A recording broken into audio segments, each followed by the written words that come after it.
Cricket దిగ్గజం సచిన్ టెండూల్కర్ కుమార్తె సారా టెండూల్కర్ సామాజిక ఉద్యమ బాట పట్టారు.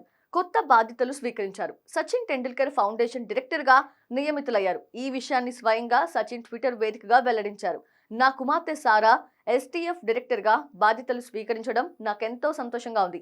ఈ విషయాన్ని మీ అందరితో పంచుకోవడం మరింత ఆనందంగా ఉంది.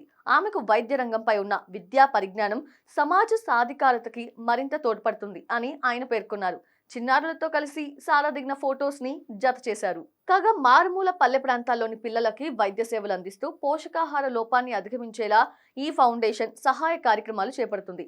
అలాగే పేద దిగువ మధ్యతరగతి కుటుంబాలకు చెందిన అత్యుత్తమ ప్రతిభావంతులైన విద్యార్థులకు అన్ని రంగాల్లోనూ సమాన అవకాశాలు కల్పించడానికి, వారికి మెరుగైన విద్యా ప్రమాణాలను అందించడానికి ఈ ఫౌండేషన్ కృషి చేస్తోంది. వారికి విద్యతో పాటు క్రీడా రంగంలో నిపుణులుగా తీర్చిదిద్దడం ఈ ఫౌండేషన్ ముఖ్య ఉద్దేశం. 2019లో ఈ ఫౌండేషన్ ఏర్పాటైంది. టెండూల్కర్ భార్య, ప్రముఖ పీడియాట్రిషియన్ డాక్టర్ అంజలి దీన్ని నెలకొల్పారు. ఇక సారా టెండూల్కర్ లండన్లోని యూనివర్సిటీ నుంచి క్లినికల్ అండ్ పబ్లిక్ హెల్త్ న్యూట్రిషన్లో మాస్టర్స్ డిగ్రీని పొందారు. ప్రెజెంట్ ఆమె ఫౌండేషన్లో భాగం కావడంపై క్రికెట్ దిగ్గజం హర్షం వ్యక్తం చేశారు.